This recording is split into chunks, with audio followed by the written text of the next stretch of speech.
Define parameters of program. Olá, eu sou a Priscila Franco, voz da Michael Burnham, e você está ouvindo um podcast da rede Trek Brasilis.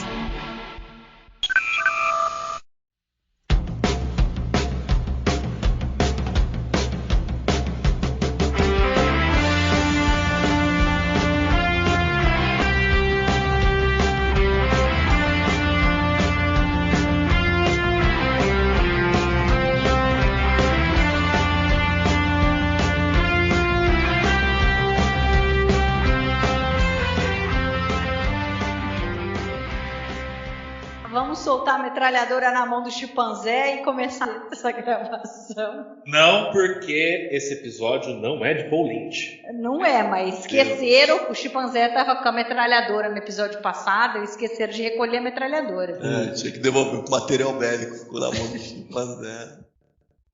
Olá! Sejam muito bem-vindos. Eu sou o Fernando Odo Rodrigues e este é o Balde do Odo, o podcast da rede Trek Brasilis especializado em analisar jogos de tabuleiro fictícios. Para analisar hoje o grande jogo Chula, expansão Deep Space Nine, estão aqui comigo a maior especialista em jogos de tabuleiro do Trek Brasilis, Mariana Gamberger. Alan Moraine!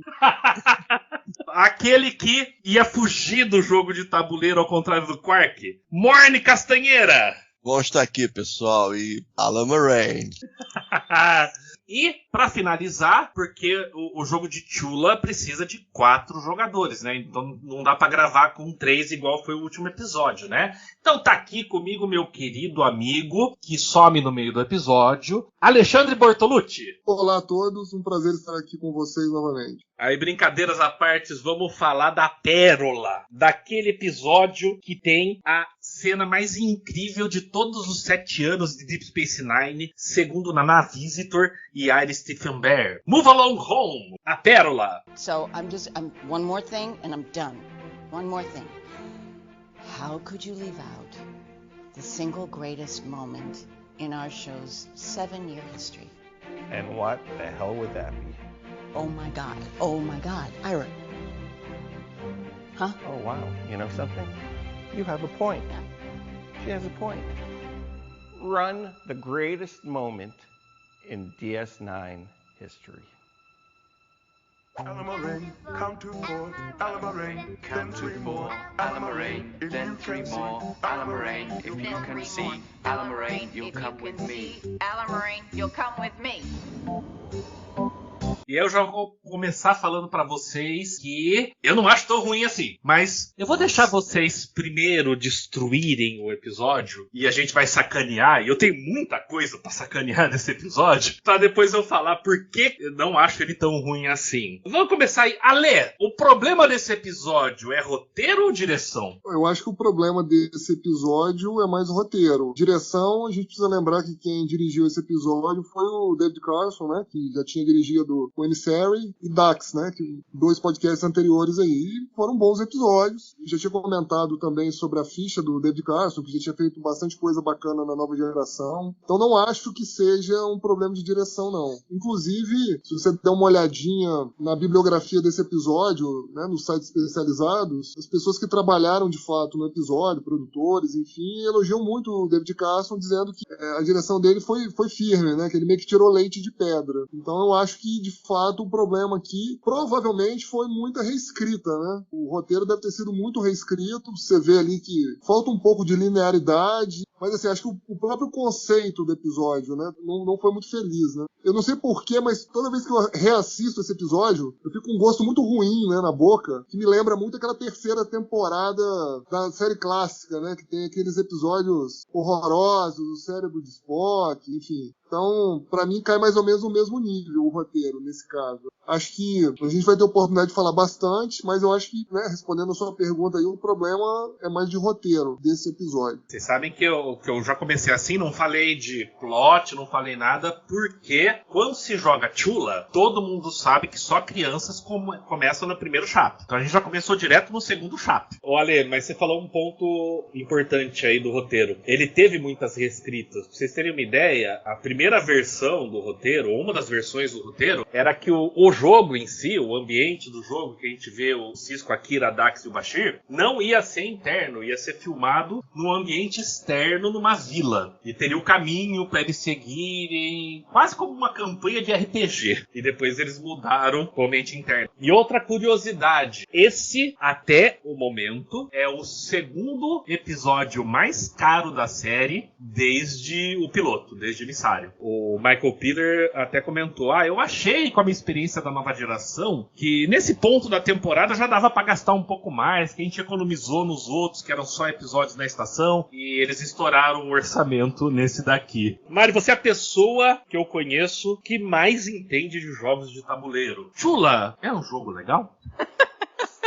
Ele não tem pé nem cabeça, gente. É uma coisa tão absurda. Os enigmas são bobos, fáceis de solucionar, entendeu? Não são interessantes. Foi assim, de uma falta de imaginação ali para fazerem o negócio. E não tem pé nem cabeça, não tem conexão os quatro com o Quark e os Wad jogando, entendeu? A gente não sabe se realmente tem alguma influência do que os quatro fazem ali. Tanto faz, se eles ficassem sentados sem fazer nada, se eles iam passar de fase ou não, ou se eles iam morrer, entendeu? Não tem conexão nenhuma uma coisa com a outra. É uma coisa muito mal escrita, muito. E até tinha oportunidade de fazer, eu acho que uma coisa legal. De repente podiam ter feito coisas interessantes. Tem umas coisas assim que eles vão descobrindo aos poucos, vão ligando que isso daí é um jogo, que eles têm que passar as fases e seguir em frente. Isso deles acharem que eles estão correndo perigo faz com que para eles seja uma coisa totalmente diferente. O problema é que era muito ridículo tudo, entendeu? Era assim,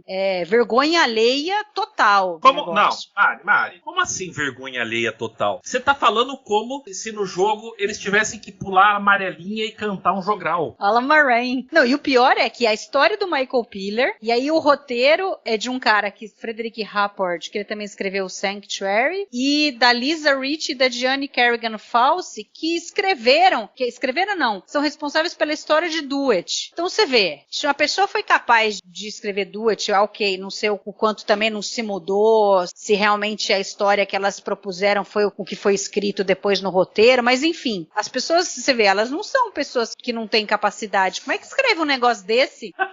O Ronald D. Moore, ele falou mais pra frente, ele não estava envolvido, mas ele falou assim, eu fico pensando se todo mundo não tinha perdido a cabeça quando fizeram esse episódio, entendeu? Porque não é possível, entendeu? Ninguém falou que o negócio não estava direito. Eu fico imaginando o Avery Brooks lendo o roteiro e vendo que ele ia ter que cantar a musiquinha e pular a amarelinha. A cara da Nana Visitor em vários momentos, depois a gente fala em esses momentos em específico, mas eu acho que ela tem 2 momentos que ela tá muito brava. Eu acho que não é a personagem, é a atriz, porque ela fala, não acredito que estão me fazendo, entendeu? Não acredito que eu tô tendo que fazer isso pra ganhar o dinheiro do mês. A Naná, nesse episódio, assim, ela até conseguiu canalizar a opinião dela na atuação até certo ponto, mas a gente percebe que é a que tá mais puta com tudo aquilo, do começo ao fim do episódio. Não, mas eu acho que faz sentido a Kira tá puta. E ela fala logo no começo. Sim. Não assinei pra fazer isso. Eu sou administradora bajoriana. Eu não sou da federação que acha tudo lindo, primeiro contato e não sei o que tal, né? Embora o Sisko falando, eu também não tô achando graça nisso, não. Mas assim, o Bashir e a Dax estão tranquilão lá, né? Então, passa um perrengue no final, mas até então tava tudo ok,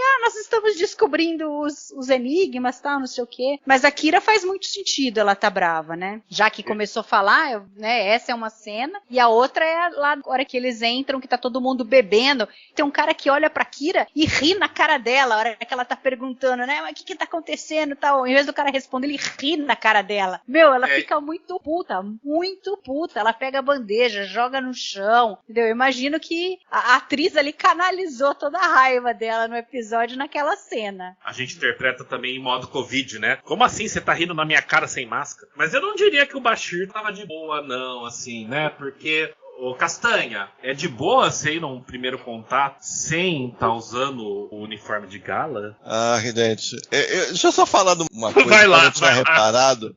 A impressão que dá, seja lá quem foi o autor original desse treco, ele pensou assim, eu vou botar uma cena no começo dos ciscos, eles estão conversando, o Jake tá crescendo rápido, o comandante fala isso em voz alta e tal, estão conversando, vamos fazer uma história do primeiro contato com uma raça que se recusa a crescer, que joga jogos infantis. Então talvez, quando isso começou a ser escrito, o cara pensou isso. Só que se ele pensou isso, eu não sei. Mas o negócio descarrilhou de uma maneira que sumiu, né? Que perdeu o senso, né? Perdeu qualquer estrutura, né? E essa Porque cena aquele inicial teaser é boa. Essa cena eu inicial é acho muito aceitável, boa, é muito eu legal. acho aceitável, mas isso não se dá. Aí você falou do Bashir. Eu acho que aquela cena do Bashir, que ele tá procurando o uniforme de gala, porque tem duas cagadas muito grandes. O uniforme de gala é só replicar um novo, primeira coisa. Segundo, a Kira não está de uniforme de gala. Então o pessoal tá enchendo o saco do Bashir, no negócio era que era só replicar.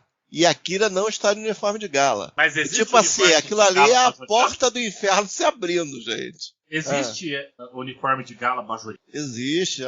É que eles fizeram Mas muito depois, tempo né? depois. Depois. Eu acho que na Depois. quarta temporada. Não sei, não vou saber precisar. Em Crossfire, ela tá com aquele vestido azul. Então, né? pra você ver o nível do negócio, Sim, tá. né? Pensando na série como um todo, ela tem uniforme de gala. Tô falando assim, tô enchendo o saco dele, era só replicar e ela tá sem, tá com uniforme de dia Mas normal. ela ainda pode ser a desculpa de que Bajor acabou de ter a independência, eles ainda estão se organizando e tal, então talvez os militares ainda não tenham pensado nisso, em uniforme de gala, sei lá, né? Mas ainda assim, tem, acho que uma eu desculpa, acho né? muito ruim, né? Eu acho- Deixa. Não, com sabe? certeza, com certeza. Então Traz. deixa eu soltar a primeira bola curva pra você. Até esse episódio, em todo o universo de Star Trek, a gente sabia que as roupas eram replicadas? Porque esse foi um conceito que só vai aparecer em Discovery. Eu pensei nisso, eu não sei, porque como eu não assisti tudo da nova geração, eu não sei se em algum momento se fala isso. Mas dado que você pode criar tudo ali, por que não poderia criar roupa, né? Tem o holodeck, tem replicação de comida. Claro que replica o uniforme, isso aí é que nem campo de força. A série da Enterprise do Kirk tem campo de força, isso é óbvio. Tem campo de força, a gente nunca viu, mas tá lá, tem que ter. Tem que ter. Tem dano de casco, tem que ter campo de força. Quando rompe o casco, tem que ter um campo de força. Então não tem muito jeito. É claro que tem replicação de uniforme, com certeza. Não, eu só soltei essa pra vocês porque eu acho que particularmente esse ponto nos incomoda mais hoje por causa de Discovery. Assim, talvez incomodasse um pouco antes, porque nunca tinham falado de onde vinha o uniforme, tarará, Não, mas... Fernando, isso é estúpido até num quartel aí da aeronáutica, entendeu? Eu só tô sublinhando porque existe replicação no universo. Isso é estúpido até numa coisa que você vai no almoxarifado e você pega outro uniforme, gente. Sim. Isso é beabá, tipo, é um negócio assim. Boa. Entendeu?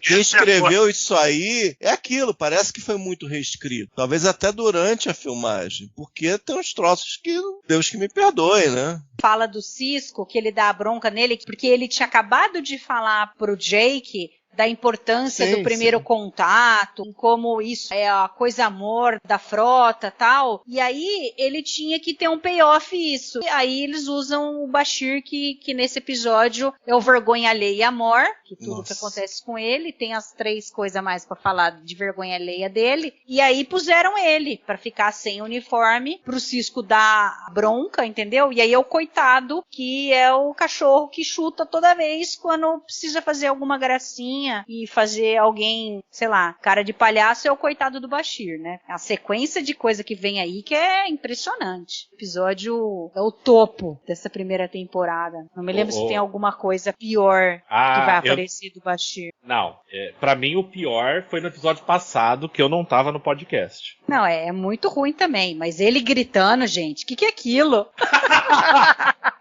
Vamos chegar lá que tem uma teoria sobre isso. Mas eu prefiro ele gritando e achando que tá sonhando do que ele olhando pra Kira e falando: eu tenho o dom de curar entende? É algo assim natural. Aquela arrogância que ele tem no começo do último episódio. Mas aí eu acho que é mais dele, é um perfil dele. Eu vejo assim, tem pessoas que são assim, né? Que elas são muito boas, são muito inteligentes e que elas têm a necessidade de mostrar o quão boas elas são. E ele sempre do começo mostrou isso. Então eu não vejo que seja ruim. Aquela cena com a Kira é ok no episódio, não é ruim. Eu odeio aquela cena, eu acho.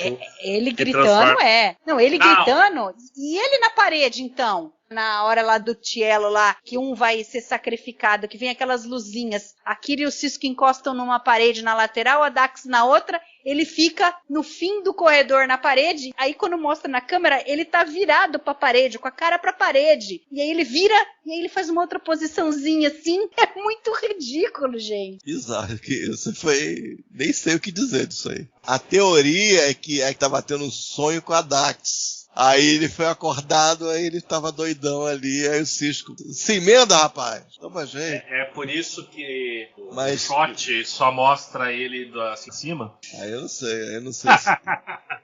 O Ale tá muito quieto, então deixa eu jogar duas coisas pra ele. Primeiro, o Ale, você diria que isso tudo que aconteceu no episódio foi uma forma dos WAD fazerem com que o Jake escapasse de ter a conversa sobre abelhas e flores com o Cisco? E segundo, pode complementar qualquer coisa que a gente falou até agora. Então, eu acho que a teoria da reescrita é forte, né? Porque começa ali, enfim, né? Um papo família ali, quem tem filho sabe, né? Que em algum momento esse tipo de conversa aparece. E sempre é um momento relativamente delicado, né? E eles quiseram fazer ali com uma espécie de alívio cômico ali. Pra mim, o problema, na verdade, não tem problema nessa cena, né? Pra mim, o resto do episódio é que tem problema. Mas é uma teoria, né? É uma teoria de que enfim, não era razoável o menino ter esse tipo de conversa nesse momento, né? Até porque ele já sabia tudo pelo Nog, né? Pois é, enfim, educação sexual através de um ferengue não deve ser das coisas mais saudáveis, né?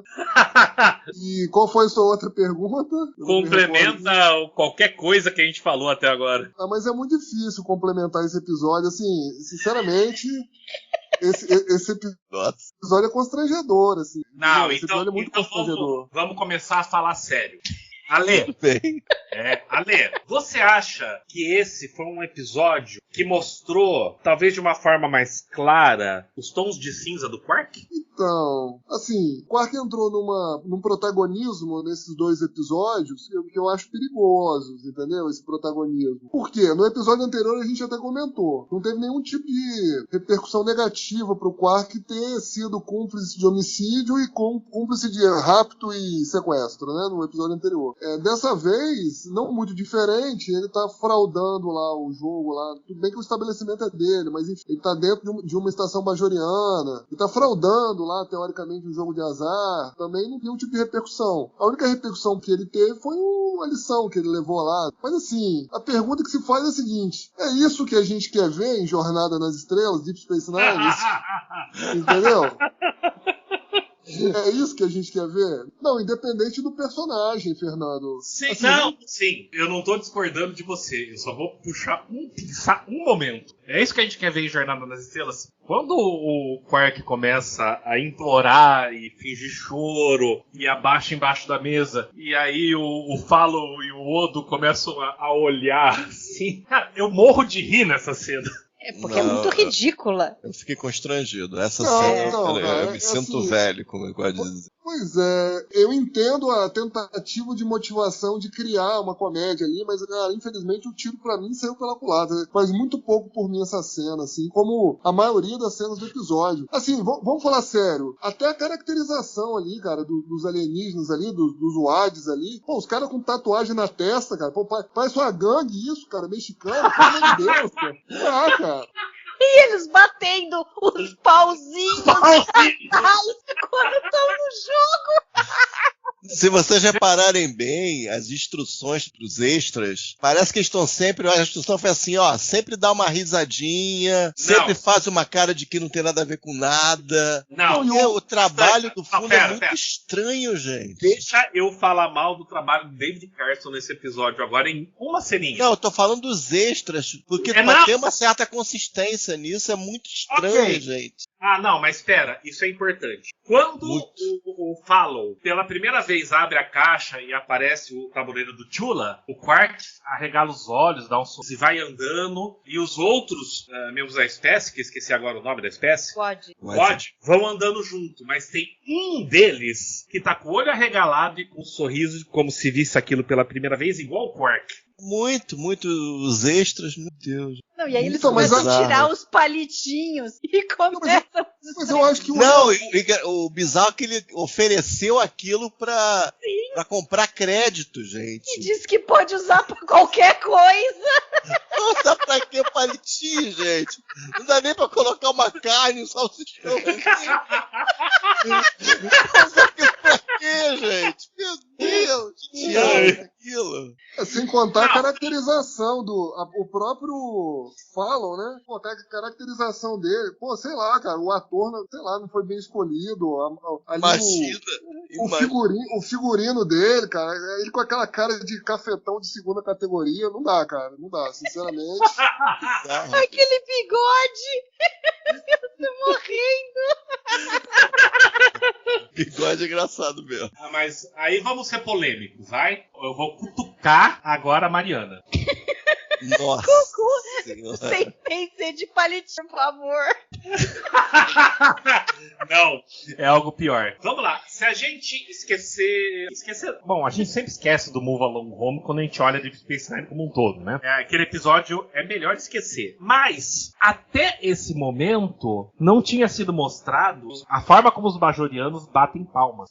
Eu percebi. É exatamente igual a forma do Lorde. Exatamente igual, Os Lords ensinaram os bajorianos a bater palma, Mari? Não, definitivamente não. Mas se a gente assume que todo mundo bate palma como a gente bate palma, por que não tem um monte de raça que bate palma daquele jeito, né? Então, não vejo problema. Mas eu acho que eles criaram ali uma coisa diferente e depois, em algum momento, quando tiveram que fazer alguma coisa para os bajorianos, resolveram usar esse mesmo estilo de bater palma para diferenciar da federação. O Castanha. E acabou ficando bem característico. Eles insistiram nessas palmas ao longo do tempo, né? Sim. Até o Odo bate palma, assim. Ô, Castanha. Fala. Vamos falar sério, então. Não, tem coisa pra falar sério aí. Tem várias coisas ainda. Protocolos de primeiro contato. Isso aí já tinha a história lá do Killers, já tinha a história do Tosk. É uma festa, né? Primeiro contato em DS9. O Cisco parece que não gosta, pelo jeito. Capitão de uma série de comédia, assim, a nave No Contacts. Nem segundo e terceiro, nem o milésimo. É No Contacts. Expressão que o Cisco não gosta muito desse negócio de primeiro contato, não. Mas não é isso que eu ia perguntar. Fala. Ele tava todo empolgado lá de fazer o primeiro contato com o pessoal. Aí o pessoal só quer saber de jogo, que gera uma coisa estranha que depois vão soltar pro Alê. Mas na prática ele falou, mas o que ele falou ele não fez. Que Exato, esse é o ponto. Fala, aí depois então. ele some, passa por todo o jogo, e ao invés de tentar entender, ok, ele pode não ter gostado do que aconteceu, é direito dele não gostar, mas é um primeiro contato, é a forma como aquela civilização age, e não houve dano pra ninguém, nenhum dos quatro. E a primeira coisa que ele faz é encarar lá o Fallow. Naquele momento ele esqueceu que ele tava no primeiro contato, cara? Ele tava muito puto. Não sei como é que ele deu soco na cara do Fallow, gente. Não tem nenhum motivo no universo pra pegar os quatro e enfiar naquele jogo. Não tem motivo. Quem fez a cagada foi o Quark. Não tem motivo, não tem sentido aquela história. Tipo, que eu fico 6 horas de ama seca lá, de babá dos caras. Os caras são chatos pra diabo. Só querem ficar na coisa do dabo. Eu fui dormir. Aí os caras me botam naquele jogo maluco que eu tossi, fiz amarelinha. Ah, pelo amor de Deus, gente. Pô, não tem sentido essa história. Por que diabo ele colocou os 4 lá naquele jogo? Entendeu? Não, sabe? Não tem o menor sentido. Eu dava um soco na cara dele. Faltou um soco, eu acho. Igual entendeu? Faltou um soco. Porque, caramba, que cara chato. E lembra que ele veio da última Porque coisa que tinha acontecido no jogo, era um negócio com a Dax, né? Ela tava lá, eles não queriam largá-la, ela queria que eles largassem ela, e ele falou que não ia deixá-la de jeito nenhum. Aí a Kira também não, então tava muito tenso. E de repente eles veem que não tem problema nenhum, que eles não corriam perigo nenhum. Não, ainda tem isso. Eles achavam que estavam com problema, porque eles tossiam muito, o campo de força doeu, o baixinho sumiu. Sim. Entendeu? E como tem esse histórico de super raça em jornada, que faz joguinho, que é bem toys mesmo, o Cisco, pô, que será que é uma super raça que tá fazendo joguinho? A gente pode morrer aqui. Aí tem aquela coisa final, pra que cria uma falsa encrenca com a Dax, que já teve vidas, aí tá machucada, e vai cair do barranco, aí depois é tudo brincadeira do malandro, cara. Se fosse eu teria ficado muito, gente. É tipo, eu não sei se eu tô puto como espectador, mas eu acho que o Cisco deveria estar puto também, gente. Por quê? Pelo amor de Deus, né? Cá entre nós, complicado, né? Entendeu? Aí chega no último ato, brincadeira do malandro, é tipo, o negócio tá destroçado, você faz cocô em cima do negócio que já tá destroçado, pô. É o sobre cocô? É o cocô em cima do cocô? Não. É dose. Né? É a pilha de cocô com o macaco disparando a metralhadora em si. Aí, fragmentando, né? Deve ser. Exato. Jogando a merda na sala inteira. Jogando a merda na metralhadora, né? Nem do ventilador, né? É, maravilha. Não, mas, gente, eu queria voltar no ponto do Quark rapidinho, sem querer alugar o negócio, porque eu acho que quando os 4 miram, você repara que o Prime não fez nada, o Prime literalmente achou que o pessoal tava bêbado, na prática não fez nada. Isso foi horrível. Um oficial da estação inteira, majoriano ou federado, sei lá, pra pegar um phaser e botar na cabeça dos caras, gente, pra desmontar aquele jogo, não sei, alguma coisa. Eles dependeram do Quark terminar um jogo que ele não sabia regras. Entendeu?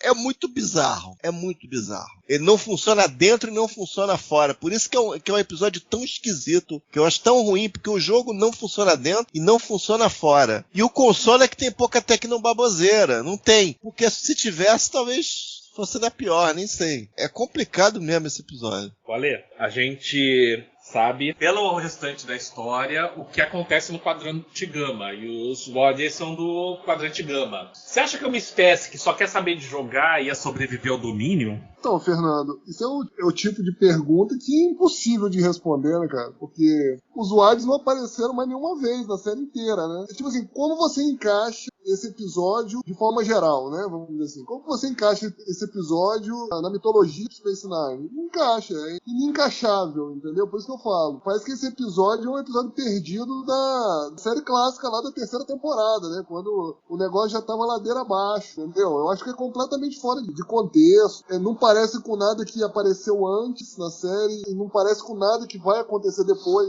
Então, assim, é um episódio que nesses box de DVD, Deluxe, né, que os caras criam, eles podiam tirar esse episódio, entendeu? É um episódio perdido, entendeu? É um episódio perdido. Que episódio lá, o episódio 9, não teve episódio 9. Não, mas teve isso? Não teve. Joga fora, esquece, entendeu? Não dá, cara, não dá. Se for seguir essa lógica, se fizerem igual o Doctor Who, o episódio desaparecido, eventualmente vão transformar em animação e lançar de novo. Então, mas aí lança como, sei lá, cara, lança como Voyager isso aí, sei lá, cara.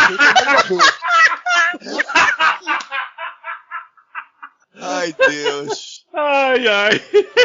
Boa, né? Faz sentido a coisa da TOS, porque muitos episódios eram uma espécie de jogo com raças muito poderosas. Esse aí é um joguinho dentro da estação. Sei lá, gente, é complicado mesmo. Eu acho que faz sentido com a nova geração também, porque com o Kill sempre era um joguinho. Assim, na primeira temporada da nova geração, sei lá, parece que esse episódio também estaria meio em casa, talvez, com alguns ajustes. Só o Picard é mais um cara de primeiro contato, entendeu? Mas em termos de cérebro morto, assim, tá em casa lá no... Entendeu? Tipo assim, é um negócio alienígena, mas você vê a amarelinha, a simbologia parece normal, que a gente conhecida nossa. Sabe, eu não vejo redenção nesse episódio, realmente. Assim. Eu vou ter que defender a amarelinha. Eu fiquei pensando, eu tenho uma teoria, mas nem vale a pena entrar no mérito. Mas calma. Eu acho que há muito esforço para um episódio que não teve esforço, eu acho. Pelo menos o efeito líquido parece que não teve esforço. Às vezes escreveram e reescreveram muito e ficou essa desgraça. Mas o efeito líquido é uma bagunça. Você não tem coesão, sabe? Muito ruim. Eu vou ter que defender a amarelinha, porque assim, a amarelinha, vamos lá. Estamos falando de uma raça humanoide, essencialmente humana, exceto por tatuagens na cara, tá certo? Não é difícil de pensar que as crianças possam ter desenvolvido algumas brincadeiras similares às humanas. Porém, se vocês olharem a amarelinha em si, o que está no chão, o que eles têm que pular não é igual a uma amarelinha tradicional. E, para eles conseguirem vencer o desafio, eles não precisam entender o símbolo. A cena deles pulando, cantando e tal, sim, é ridículo, tanto que mereceu um momento especial no What Left Behind. Isso a gente não vai falar, mas eu entendo que o desafio da amarelinha faz assim, 15%. Eu acho que é muito amor, sei lá.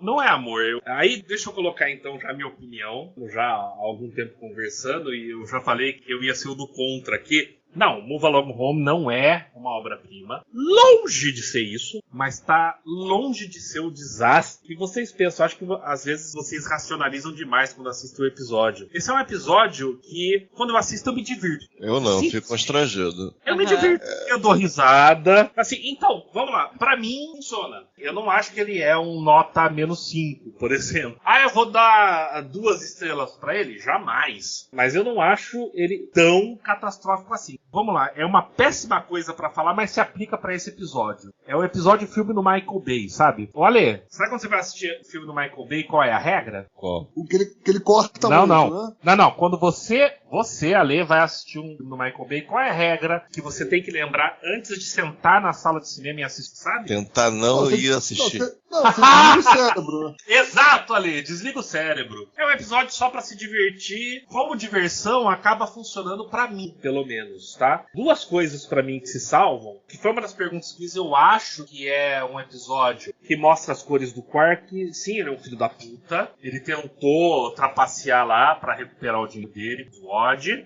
Viu que tinha a chance de ganhar mais dinheiro ainda e resolveu jogar o jogo. Assim que ele percebeu o que estava acontecendo, a primeira reação dele foi: ok, eu vou pelo caminho mais seguro, que eu vou ganhar menos, porque eu sei o que tá em jogo aqui. Então é assim, isso pra mim é uma coisa que os Ferengues da nova geração não tinham. Os Ferengues da nova geração são os filhos da puta que só querem ganhar dinheiro de qualquer jeito. Vende a mãe, vende o piloto, vende a nave, não importa. Então, eu acho que serve um pouquinho. E o Odo nesse episódio, que pra mim tá fantástico, eu sou suspeito pra falar, mas aí eu vou soltar minha última pergunta e depois eu vou, assim, tirar as mordaças de vocês, e aí vocês podem destruir o episódio por completo. Mais do que a gente já fez até agora. Exato. Posso fazer um resumo, mas... Vocês repararam que nesse episódio a maquiagem... já começa a aparecer a maquiagem final dele? Sim, isso eu reparei. Ele tá com menos maçãs do rosto proeminentes, né? Fica uma cara um pouco mais chapada, que é mais parecido com o que a gente vai ver ao restante da série. Ali pra mim é o ponto de virada do Odo. Mari, você falou que tinha uma lista de coisas aí, tem 3 pontos do Bashir. Vai lá. Tá solta, não tem mordaça, não tem corrente, não tem nada. Não, mas eu já falei, as vergonhas alheias, entendeu? Que eu fui anotando cada coisa que ia acontecendo. Obviamente é a sua opinião, você se diverte, mas assim, eu vejo esse episódio, tem uma coisa que o Salvador Nogueira fala, que uma coisa é a gente rir com os personagens, a outra é a gente rir dos personagens. E esse episódio é isso, a gente ri dos personagens. É uma ridicularização dos personagens, eu não consigo achar graça naquilo ali, porque eu só vejo vergonha alheia, entendeu? Então é o Bashir gritando, é a coisa mais horrível, depois o Sisko fazendo piadinha. Não, se a gente não conseguir se comunicar, é só o Bashir gritar de novo que a gente acha ele. Nossa senhora. A cena da amarelinha, o que é aquilo? Eu fico pensando o que passou na cabeça do Avery Brooks a hora que ele começou a ter que cantar e pular amarelinho, entendeu? Isso faltou no What Left Behind, né? Alguém perguntar, o Avery Brooks não tava lá, mas alguém perguntar pra Nana Visitor, pra Terry Fael e pro Sid. O que eles acharam naquele Exato. momento. Nossa. Depois a cena do Bashir na parede, gente, que ele primeiro aparece de cara pra parede, assim, numa posição esquisita, aí ele vira como se ele tivesse meio deitado, sabe? Nossa, é uma coisa bizarra o negócio. O Quark choramingando também é bizarro. Então são essas coisas que é tudo vergonha alheia, assim. Que é muito ruim, é muito ruim. É muito ruim. Tirando o Jake, eu acho que foi ruim pra todos os personagens desse episódio. Esse episódio foi, assim, lastimável. Tipo, tá um ambiente surreal e a Naná pega aquela bandeja, joga no chão. Ô, Castanha. Sabe? São coisas que... Castanha, você tá redondamente enganado. O único que parece uma criatura que dá pra me relacionar é o Jake, cara. Porque olha só. Você tá enganado. Esse episódio não maculou a imagem de todos os personagens. Cadê o O'Brien? Ah, tá bom. Porque ele não tava lá, né? Eu tava lá, o Premium é o... Na cena da amarelinha, se a gente vê a cara da Kira, que é a última que passa, gente, a cara dela é impagável. Porque ela, nossa, ela não tá acreditando que ela tá tendo que fazer aquilo. Porque até se tivesse uma outra atitude, uma outra energia, talvez desse pra rir com o pessoal. Mas o roteiro teria que ajudar, porque também o roteiro não tem... Sem mexer nesse roteiro, Talvez não tem muito o que fazer.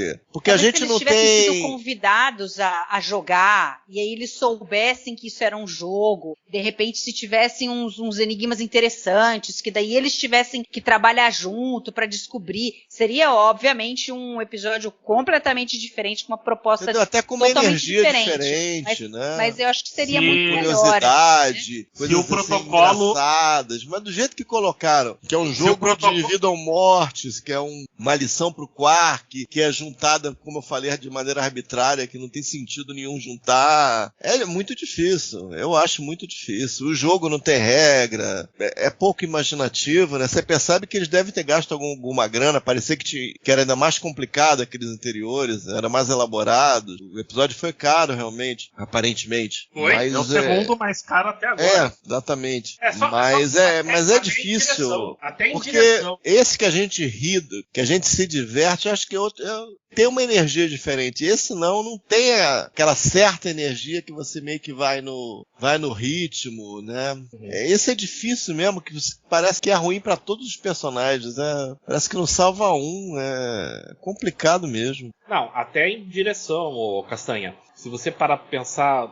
Eu acho que se a gente pegar as cenas dentro do jogo, do Bashir e tal, tem muitas marcações estranhas, tem muita canastrice ali, não sei se eles não estavam querendo fazer, ou fizeram rápido, entendeu? Tem umas coisas ali esquisitas, que não eram pra ser daquele jeito. E aquela cena final do, sei lá, como é que chama, aquele buracão lá, nem sei como é que chama aquilo, do precipício, sei lá. Demora muito a cena, gente. Mas demora demais pra se definir, aí tem uma discussão entre o Cisco e a Dax. Caramba, gente, depois que você viu o episódio, você pega aquele pedaço e vira, você fica, não é possível que o pessoal tava achando que isso aqui tava, entendeu? Parece que realmente muita coisa errada aconteceu ali, entendeu? É complicado. Você tava falando de custo, eu acho que até... E aquilo foi caro, aquilo deve ter sido barato. Para pra pensar, quando o Cisco acorda no jogo, o ângulo da câmera muda e de repente a câmera tá em cima do teto, filmando de cima para baixo o cenário e o Cisco andando. Imagina o trabalho que teve para botar a câmera lá, fazer todo o setup, iluminação, etc. Isso custa tempo e dinheiro. Eu percebo que teve eu não tô defendendo o episódio, eu tô dizendo que isso é uma amostra de que eles gastaram. Então, agora, aqui no Balde do Odo, a gente tem alguém que é o macaco com a metralhadora, que é o Alexandre. Ale, solta a metralhadora aí. Eu tenho, assim, honestamente, eu tenho até dificuldade de destruir o episódio, porque ele é muito constrangedor em muitos pontos diferentes, entendeu? Acho que tanto a Mari quanto o Luiz aí já passaram pelos pontos constrangedores mais importantes. Essa questão da direção e do gasto de dinheiro envolvido no episódio é uma coisa, parece ser, vamos dizer assim, uma coisa inexplicável, né? Porque porque o Fernando já detalhou aí, as cenas que se passam ali dentro daquele cenário que foi construído exclusivamente para esse episódio, gastaram muito dinheiro ali. E você vê que os cenários são bons, foram bem feitos, né? O cenário mesmo ali da amarelinha ali, a Lamarain ali, é um cenário muito bem feito, porque senão eles não conseguiam fazer aquela cena panorâmica, né? Pegando de fato ali aquela unidade toda ali, vista de cima. Agora, coitado do David Carson, né? Jogaram essa bomba na mão dele e deve ter pensado assim, pô, podia ter deixado pro meu anterior essa aí, né? Podiam ter deixado pro meu anterior. Acho que ele ia gostar mais, viu? Ele botar umas luvas ali, entendeu? Vou botar a tira de luva de novo. Nossa, cara, não dá.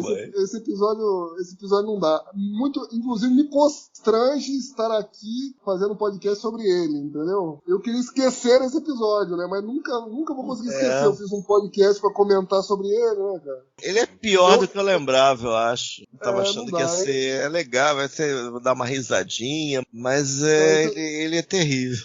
Esse não dá. Esse vocês me perdoem aí, mas é desmotivante esse episódio. Realmente, eu acho que ele caberia direitinho lá no quadrante Delta, lá, com uma outra nave. Ficaria legal lá, nesse contexto. Ficaria legal. Uma certa capitã, entendeu? Um doutor holográfico. Talvez ficaria interessante a história. Em Deep Space Nine não dá não ficou não. Não ficou bacana não. A gente pode, daqui pra frente, pensar assim, em criar o momento Move Along Home de coisa ruim do episódio. Senhora. Né, Castanha? Porque vai ter episódios, mas vai ter uns episódios que a gente vai poder eleger. Particularmente os dirigidos por Paul Lynch. Paul Lynch é terrível. Mas só vai ter mais um agora, né? Só tem mais o Battle Line. A gente se livra do Paul Lynch. É que foram vários com Paul Lynch, né? É o Amenalon, o Babel, o Q-Less, o The Passenger e agora vai ser o Battle Line. Até agora 4 de 10. 4, E depois sumiu. Mas faz sentido, né? Agora, vocês que têm um conhecimento maior de nova geração e tal, vocês acham que também tem uma coisa assim, esses episódios que são piores em Deep, são porque talvez eles quiseram que ficasse mais próximo da nova geração, que ainda Deep ainda não conseguia ter a sua identidade, e aí depois, na hora que eles se desvencilharam disso e seguiram, o Aira acho que conseguiu tomar um rumo que ele queria, e aí foi se distanciando mais da nova geração, aí os episódios começaram a ficar melhores? Eu acho que é uma conjunção de fatores. Deep Space Nine sempre foi planejada para ser a nova geração, mas diferente. E o que eles tinham planejado para ser diferente não é uma nave, é uma estação. Na tripulação nós vamos ter alienígenas para poder ter conflito. Mas ao mesmo tempo tinha um outro fenômeno acontecendo que o Castanha pode falar com muito mais propriedade do que eu, que a televisão estava mudando. Até hoje a gente olha a nova geração, mesmo o episódio da 7ª temporada, é uma série muito anos 80. Deep Space Nine já começa em alguns episódios, já na primeira temporada, a modernizar a linguagem visual, a linguagem dos roteiros.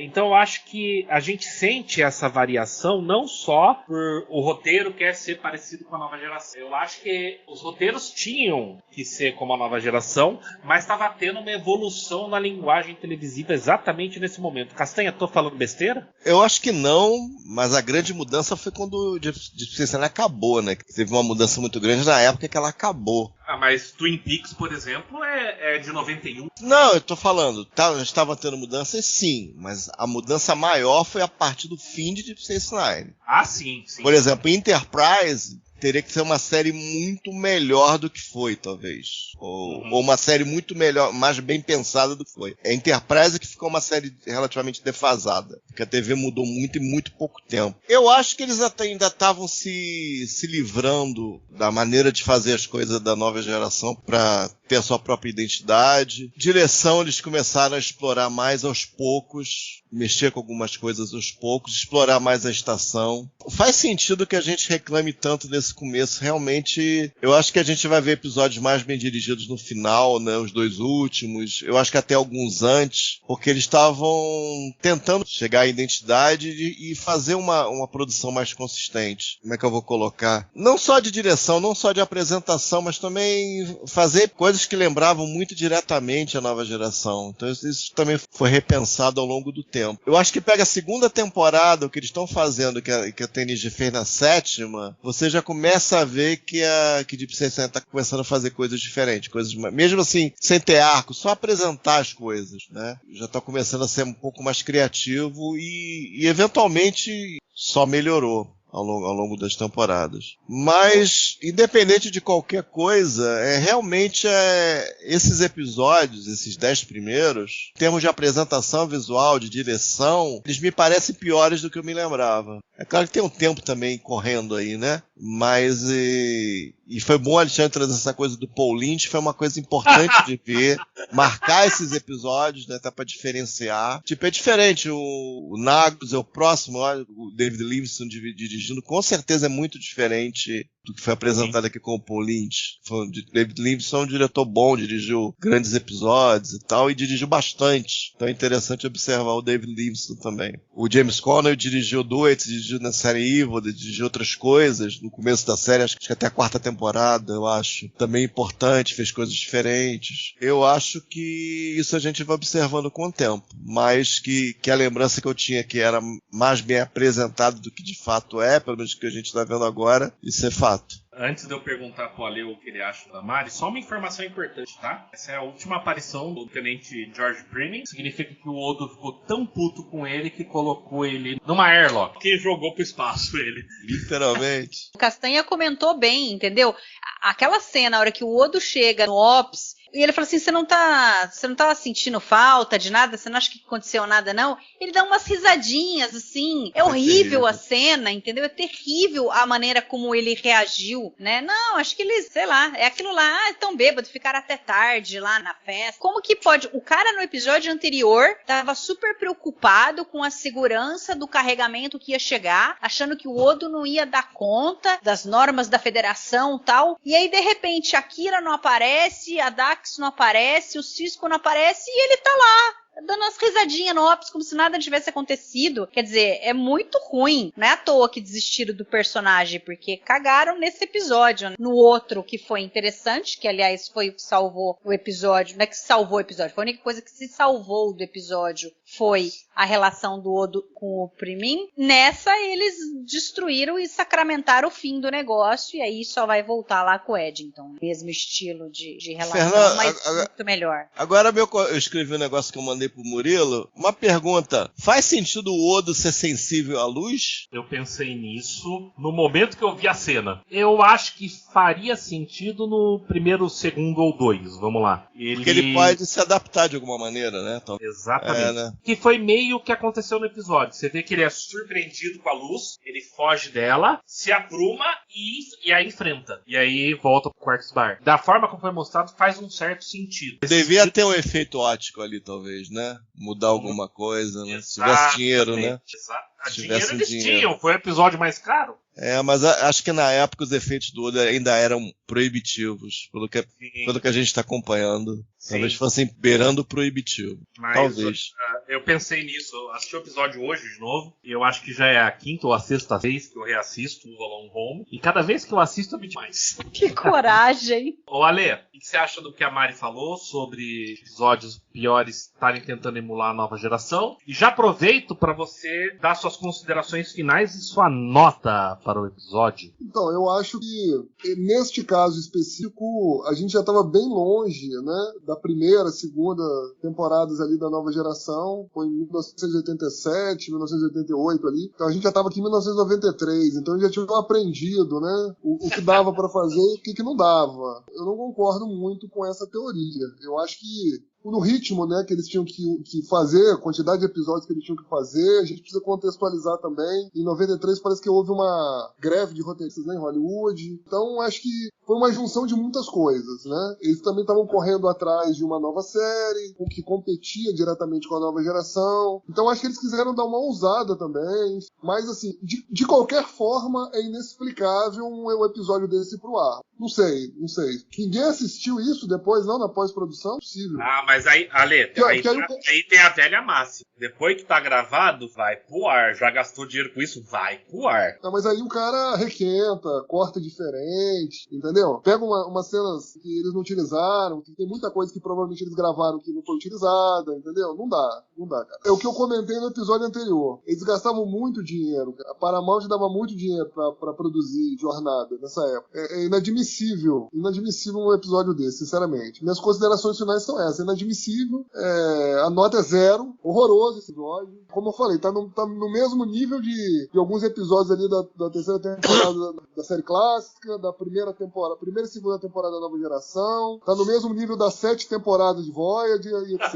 Entendeu? Mari, considerações finais e nota. Não, eu vou reiterar de novo a frase que o Ronald D. Moore falou, pensando aqui que todo mundo não perdeu a cabeça, né? É como que deixaram fazer um episódio desse. E a nota é 0 também. Castanha? Não, é 0, porque eu fiquei pensando que se tinha alguma coisa que salvar. É uma desgraça? Mas eu tenho que justificar que é uma desgraça. Aí eu fui vendo o mal que ele faz pra cada personagem, né? O descontrole que ele apresenta. Porque é só por ser esquisito, e esquisitice é uma coisa meio relativa. É só esquisito, é joguinho e tal, não basta, né? Eu fiquei pensando bastante sobre o quão eu acho esse roteiro ruim. E é aquela coisa, a gente vê que foi mexido. Então, no fundo, às vezes, por N motivos, de prazos, de ter que reescrever outro episódio, a pessoa se perde nesse que estava reescrevendo inicialmente, aí ele tem que entrar em produção de qualquer maneira, vai ter que ser mexido, o orçamento estourou, vai ter que mexer por causa do orçamento, vai ter que reescrever mais ainda. Então eu imagino que tenha sido problema nesse nível, né? Porque é estranho, aquele tempo naquela borda ali no final, eu acho meio excessivo,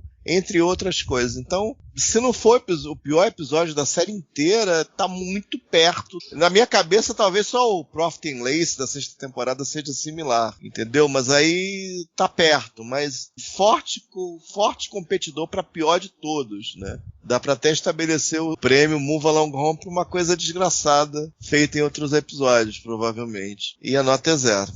Existe uma vantagem de ser o host deste episódio, porque eu posso dar a palavra final. Como a palavra final que eu vou dar vai me expulsar do podcast, então deixa eu já falar que eu dou nota 4. Não, tô brincando.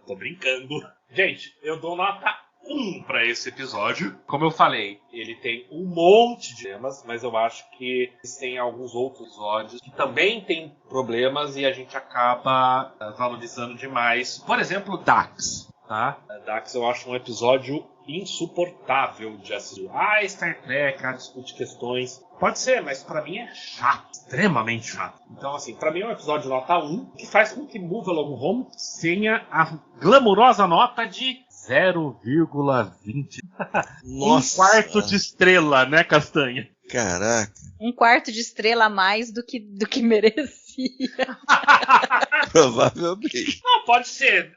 Quem tá ouvindo aí pode comentar. Olha, Odo, você é um retardado. Ou, Odo tem certa razão. Não importa. A gente tá aqui, realmente cada um tem opinião, tá certo? Às vezes a opinião converge, não aconteceu só uma vez de todo mundo dar a mesma nota no episódio, e às vezes tem divergências, faz parte do jogo. O que importa é que, mesmo como um episódio com Move Along Home, né, Castanha, né, Mari, né, Alê, a gente continua assistindo a série. É porque felizmente tem muita coisa boa. Esse daí é exceção. Pois é, exatamente. Então, vamos terminar aqui. A gente tá chegando no último chap. Infelizmente, só eu sobrevivi, então eu vou ganhar todas as pérolas.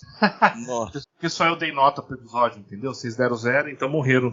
Mas de qualquer forma, gente, muito, muito legal essa conversa com vocês. Me rachei de rir aqui. Eu acho que eu nunca vi a Mari rir tanto num balde do Odo como hoje. Ainda mais com o microfone aberto. Ale, querido, brigadão e nos vemos no próximo. Eu que agradeço novamente a participação, embora em circunstâncias duvidosas, por assim dizer. Castanha, meu querido. Nos vemos Valeu, gente. A gente aguenta, porque vamos ter umas pérolas aí eventualmente. E Mari, fiquei feliz de ter rindo tanto. Até a próxima. Falou, pessoal. Obrigada. Até a próxima. Alamaran. E agora eu vou... 2 coisas. Primeiro, eu vou justificar por que Move Along Home não é tão ruim. O próximo episódio é o Nago, que pra mim é insuportável, tá? Ah, mas é infinitamente melhor. E segundo, o Alê pode manter o microfone no mudo, que ele já falou, mas na contagem de 3, vamos lá. 1, 2, 3. Alamaray. Até 4. Alamaray. Alamaray. Então, mais 3. Não sei. Alamaray. E você pode chegar Alamaray. Venha comigo.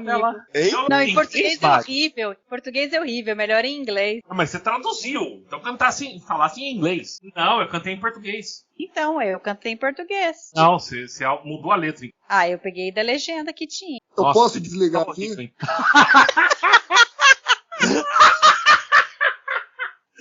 Depois dessa, gente, até a próxima e tchau, fui! Bye, bye.